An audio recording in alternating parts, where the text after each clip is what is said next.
সহযাত্ৰীৰ ২ number খণ্ডটি শুনি কেনেকুৱা পালে জনাব আহক। ৩ নম্বৰ খণ্ডটি উপভোগ কৰোঁ। গা পা ধুই আজৰি হোৱা মানে ৩ বাজিলে। তাইৰ ভাগৰো বহুত লাগিছে। গোটেই দেহটো অবশ হৈ পৰিছে।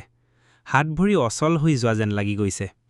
নীলা ৰঙৰ আঁঠুলৈ পৰা ফ্ৰক, গালে মুখে পানীৰ টোপালবোৰ বিৰিঙি আছে। চুলিখিনি আউল বাউল হৈ যেনে তেনে পৰি আছে। বিচনাখনত গাটো এৰি চকুকেইটা মুদিগিলে অৰুণিমাই। কলেজৰ প্ৰথম দিন বুলিয়েই মন উগুল থুগুল আছিল। চকুৰ টোপনি চকুতে নোহোৱা হ'ল। কিবা বিশেষ দিন থাকিলে ৰাতিটো নাযায় নোপোৱাই। ৭ বজাতে প্ৰগতিয়ে গৰম গৰম ভাত এগাল খুৱাই কলেজলৈ লৈ যায়। ভাত বাঢ়িলোঁ, আহা মাজনী, ঐ মাজনী, ঐ মাজনী। অৰুণিমাৰ মাত নাপাই মাকে ৰুমলৈ সুমাই গ'ল।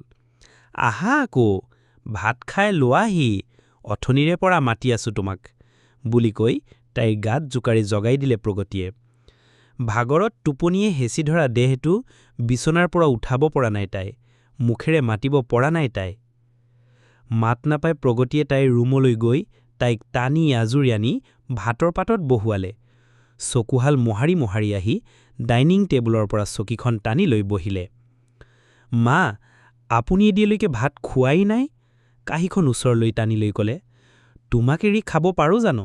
দুয়োজনীয়ে খাম বুলি ৰৈ আছোঁ। তুমিও যে নহয় মা।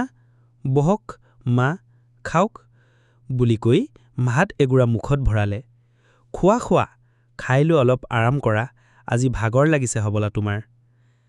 মাটিমাহৰ হাড় আঞ্জাৰ, কচুৰ সৈতে মাছৰ জোল, অকণ পটল ভেন্দিৰ শুকান ভাজি আৰু ঘৰতে বনোৱা আমৰ আচাৰ।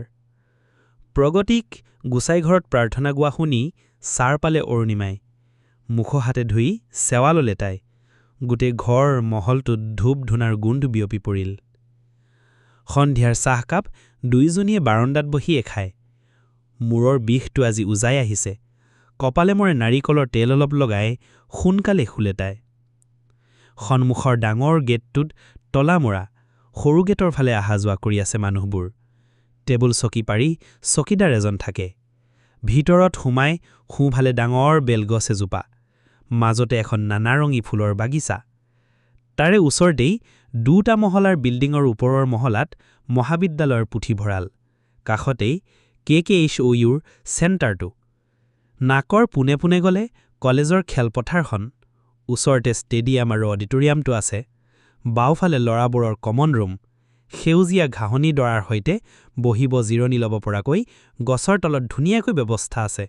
বৃন্দাবন ধুনীয়াকৈ বৰ্ডত লিখা আছে। হাই, গুড মৰ্ণিং অৰু। বৰ্ষাই আহি পাছফালৰ পৰা চাবতি ধৰিলে। গুড মৰ্ণিং, তাইও সম্ভাষণ জনালে। আহা বলা, ভিতৰলৈ আহা, 9 বাজিল হবলে, বুলি কৈ দুয়োজনীয়ে খৰ খোজ ল'লে ক্লাছৰুমলৈ। বকুলৰ তলে তলে দুয়োজনীয়ে খোজ ল'লে। সুগন্ধি ধূপৰ গোন্ধ নাকত লাগিছে। সন্মুখতেই প্ৰিন্সিপাল ছাৰ। এই সময়ত তেওঁ সদায় ৰৈ থাকে সেই ঠাইত। ক্লাছ হৈছেনে নাই এইবোৰো নিৰীক্ষণ কৰে তেওঁ। 3জন কৰ্মচাৰী আছে ওচৰতেই। দুয়ো কাষে 2খন থালত ধূপ আৰু বন্তি জ্বলাই থোৱা আছে।